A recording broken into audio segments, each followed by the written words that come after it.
Hi, I'm Greg Levine, and this is the party line for September 30th, 2011. And this week's nuclear journey begins at the Palisades nuclear plant in Covert Township, Michigan. About an hour's drive from Grand Rapids, where fellow blogger Empty Wheel, Marcy Wheeler, lives and tipped me off to this last weekend's tritium belch by the Palisades plant. It seems it had to vent a bit of radioactive steam.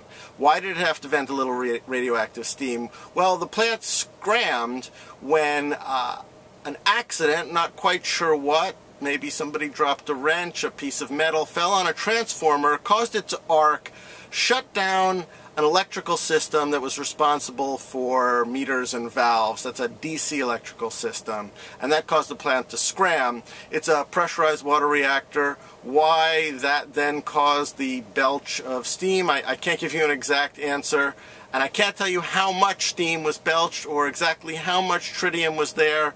All I know is that according to the plant spokesman and the Nuclear Regulatory Commission's regional manager, or I guess regional manager for public affairs, it was below standards, and you should all be reassured that once that tritium infused steam hit the air, it diluted further. That's literally what they're reassuring us with. You know, once the steam is in the air, it dilutes further. Another way of saying that is it dispersed across the region, and I'm thinking of, like, if the manager of, say, a sewage facility had said something like, well, we had this raw sewage dump and it hit the river, but once it hit the river, you know, it diluted eventually, which I guess it would, but that's little reassurance if you, say, live close to where that raw sewage was spilling. And it also is an inexact analogy because whereas at some point you can dilute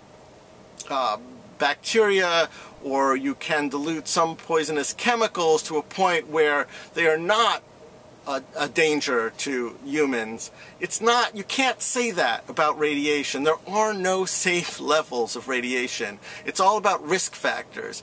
Any more radiation means more risk. There isn't like a level below which radiation can fall where you can just hang out with it.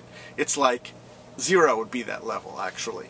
But above that, there's always some risk. So a little more tritium in the air means a little more risk. So I'm not really thinking that's a good way to reassure folks. That said, this accident was in a DC system that dealt with meters, but it's the third accident in about 6 weeks at this very same facility, and the two previous accidents, or events, I should say they're events, because this was an accident, the other two, let's call them events. On August 9th, they found that couplings that connect pipes in the cooling systems for the Palisades plant were faulty, and they had to shut down, repair those. Once they got it back up and running, by mid-September they discovered a leak in the cooling system that was dumping 10 gallons of water an hour. So they had to shut it down again. And they had just restarted it. Like 5 days before, they had to scram the plant again. So this is an over 40-year-old facility at this point. It had its license renewed in 2007. It really should be done by now. But it's still going, and several problems related to power supply and the cooling system, which of course brings us to thinking about the North Anna plant, which is in Virginia, which scrammed during the Mineral Virginia quake in August. Initially it was thought it scrammed because it went off the grid and the power supply was cut to the cooling systems. Eventually most, but not all, of the diesel backup generators kicked in. But as it turns out, the plant scrammed as the people who run this plant all breathlessly inform us now. The plant scrammed because its sensors picked up shaking first, or a fluctuation in power that indicated shaking, and so even before it went offline, it scrammed. Again, good that it scrammed, although as I often mention, scramming is not like flicking a switch. It's like slamming on the brakes when you're going 120 miles an hour. It ain't good for the facility to have to do an abrupt stop. And even after the stop, you still need to cool the core, and frankly you still need to cool the spent fuel that's in pools, no matter what the situation. okay, so it wasn't a loss of power to the cooling system. It was shaking this time, and as we've also noted, shaking beyond what the plant was designed for. But again, both of these incidents bring attention to what I've come to call the light-water paradox, which is that you need a steady stream of electricity in order to safely provide a steady stream of electricity.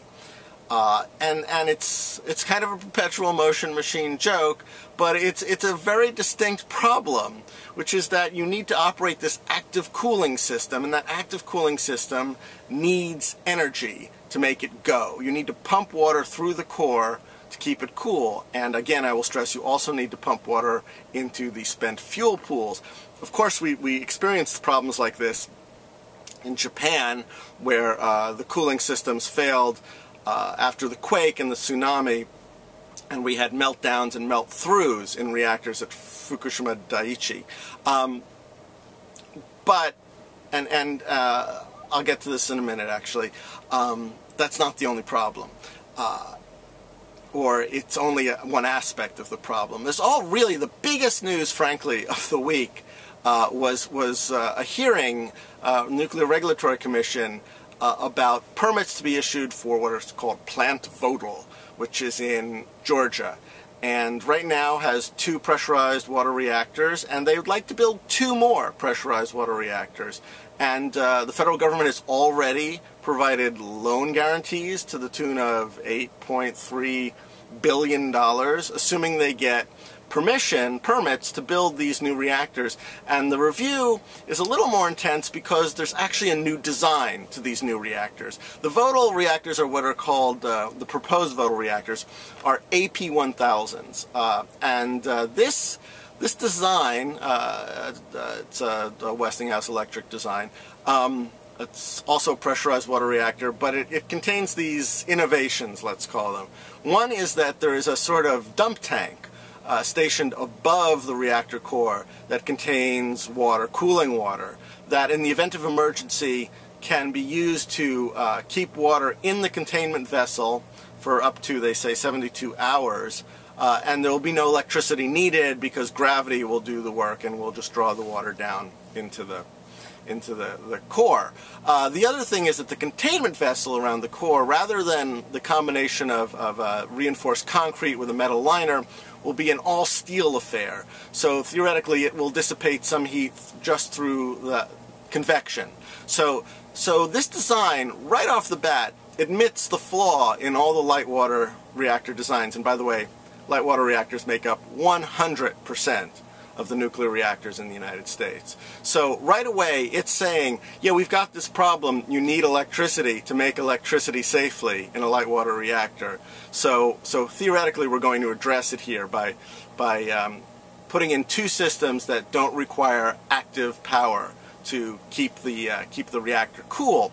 But here's the problem, and the problem that's not really addressed in these designs and is rarely addressed in anything you read about them in general, is that, okay, yes, at Fukushima in Japan, the grid went offline during the earthquake and the backup diesel generators were flooded in the tsunami, but the loss of power was probably not what would have caused the meltdowns, because the entire cooling system was severely damaged in the earthquake. So that there are cracks in the containment vessel, there are pipes that came undone and uncoupled that broke off, so that even when they were able to restore power later, they could not get the cooling systems working because it wasn't a contained loop anymore. Water was gushing out of it, and the evidence of this is the amount of contaminated water that they just frankly can't even handle that's gushing out of this plant into the groundwater,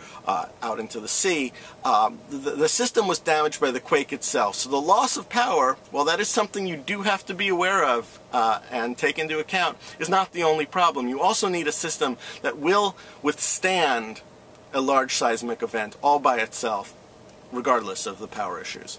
And I am not seeing anything in the proposal for the AP 1000s that takes this into account. In fact, we're not seeing anything across the industry that really is here to step up and say, we've learned the lessons from Japan as best we can right now, and we're going to make these plants exist in a new seismic reality. They'll be safer and operate that way. They don't get it, but it seems like Commissioner of the NRC, Greg Yasko, sort of does. At the hearing for the Vodal permits, he did say that the permits may need to reflect the recommendations for seismic safety proposed after Fukushima. As you'll remember, the NRC put together this task force. They came up with a set of recommendations. I thought they were a little weak, but they are there, they are pending, and they are being slow-walked by the members of the committee, actually a 3-member majority of the committee, who don't really want to see them implemented. And so we're sort of in this netherworld where we know that things have to be done, even these minor things should be done, but we're not doing them. And in the meantime, we're going to go full steam ahead with new permits or new licenses for old facilities. And of course, that strikes me as both just insane on its face, but also politically nuts. Because here you have the leverage, right? Here, the chairman, nuclear regulators, people who oversee the regulators in Congress, the White House, even has this leverage if it wants to use it, which is that no new seismic regime, no new permits. It's really that simple. So let's get done with the seismic regime real quick instead of like the 18 months, 2 years that it will take at a minimum, and then we'll move on to getting all those permits that you really want. I mean, if there's urgency here, there should be urgency on the safety issue first. But that requires, of course, will. Which is a whole other issue. But even beyond that, just to go directly to the will thing, which is really the crux of today's post, is that even without the new task force guidelines, it's already clear that the Nuclear Regulatory Commission has the authority to make rulings based on the new seismic data. Because they have since 1996 as new information comes in, and that's pointed out by Union of Concerned Scientists David Lochbaum. But they also have just this May, when the AP 1000 designers came in and they were told to go back and provide new data based on the fact that their seismic calculations were frankly a little funky. It was a seismic consideration that forced a delay in the process and asked them to develop new data, new models. So the authority was there, they've even exercised it. It's really that cut and dried. It's all about will. It's not about any other games. But, you know, honestly, if we don't have the will at this point to turn away from nuclear and towards more affordable, sustainable, renewable, safer, more economical forms of energy, it's hard to imagine us finding the will even for these incremental moves, or maybe it should be the other way around. Maybe this is the least we should expect from our government, from our regulators, and from the industry, frankly. And that's the party line.